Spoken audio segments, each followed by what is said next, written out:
And we're back in our second movie on UV mapping, and we're UV mapping our crow model.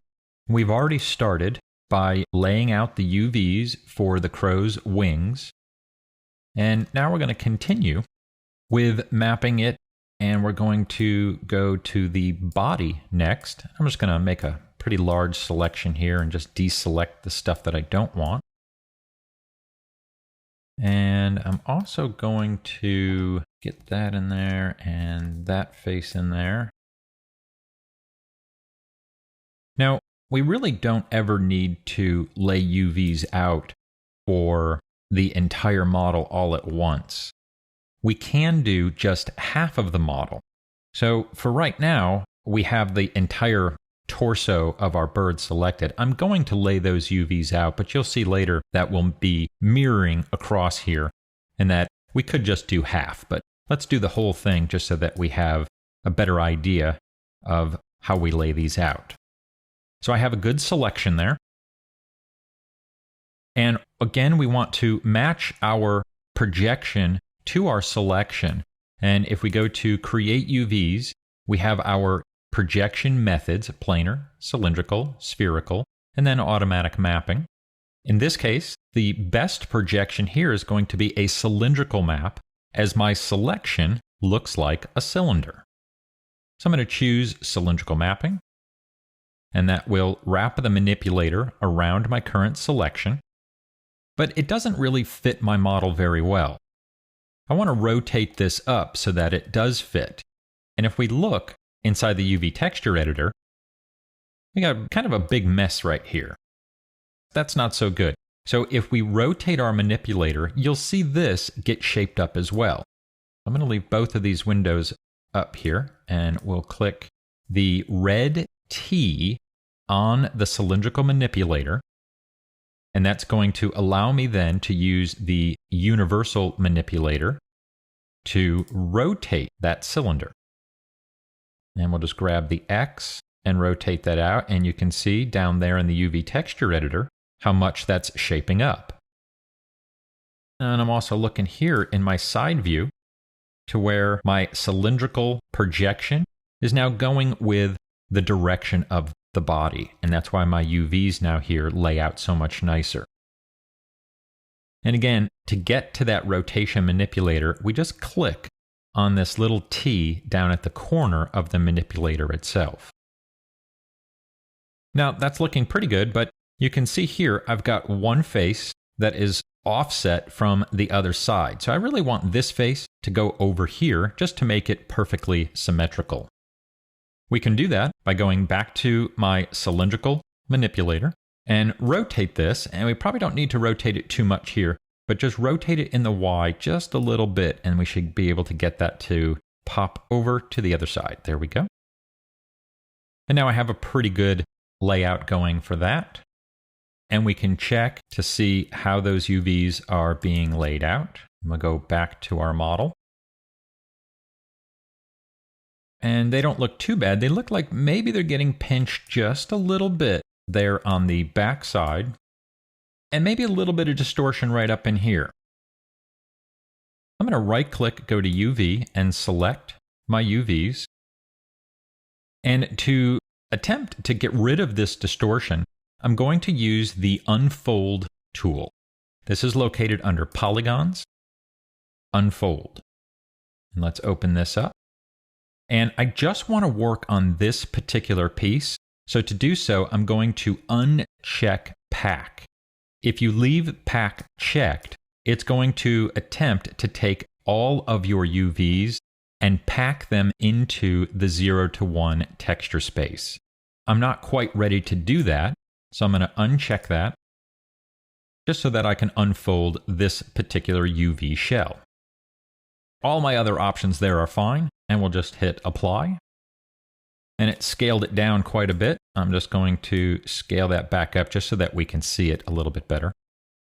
And let's close that and take a look now on our model. Our UVs have a lot less distortion. They're looking a lot better. Now, you can see there too that my checkerboard is going in a different direction than what I have here. This doesn't matter. The only thing that we want to focus on is that distortion.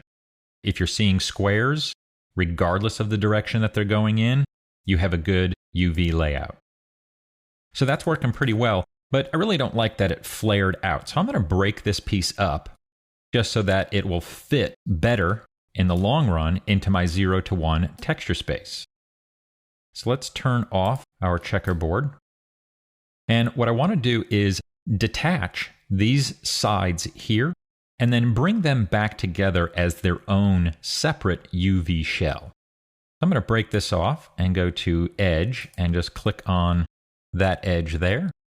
And I'll also click on this edge here, and we'll use our scissors to cut that. And if I go to Shell now, I can click on that piece there and then pull it off, telling me that yes, I indeed cut those. And now I want to sew those pieces back together.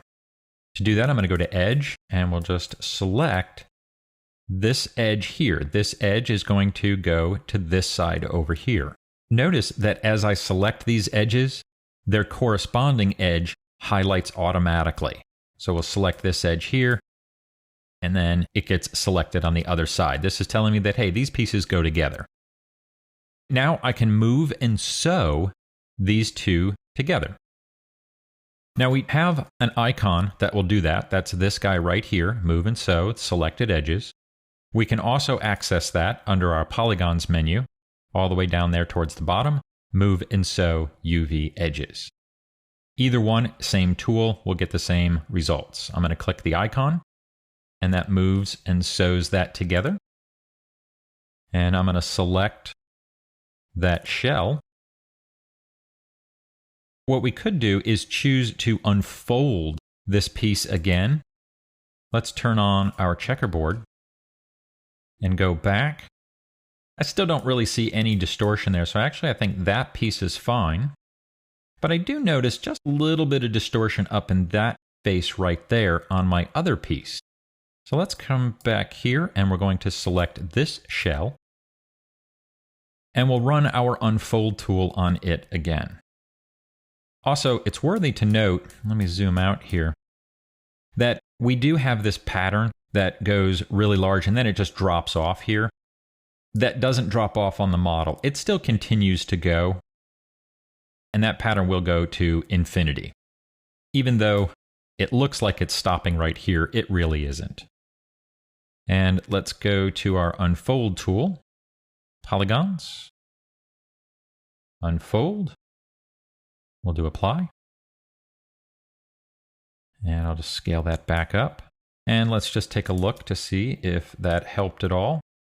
Did a little bit. We still have just a touch of distortion there, but I can live with that. That's really not going to be too bad. It's not going to show up very much on our model at all. Okay, let's keep going forward. And I'm going to go to our crow here, and let's do the head now. I'm going to select, make our selection there of the head. And I want to be careful of any faces that come to a point or a tip right there. I'm going to leave those on because ultimately I'll split this open. But that will keep these faces together, and it will make it a little bit more difficult to unfold. And we're also changing direction here. The bird's beak is going in a perpendicular direction to the rest of that head. Okay, so that's not going to quite match our cylindrical map perfectly, but it's still going to really be the best option. An alternative, we could deselect the beak and just do it separately, but I'm going to go for it here, and we're going to put it all under one projection. And let's move this out. Let's turn the checkerboard pattern off for right now. And we'll rotate this and see if we can improve on it a bit. We really just have that one stray face right there. And we're getting that because it's a solid piece. We're wrapping all the way around there. It has to split somewhere. And it's just choosing that face to split on. So let's go to our UV texture editor here. And I'm going to select a single UV. And now inside my UV texture editor, I am allowed to move these UVs manually. All right, and we can just use our normal move tool to do so. So to make my life easier here, I'm going to cut this in half.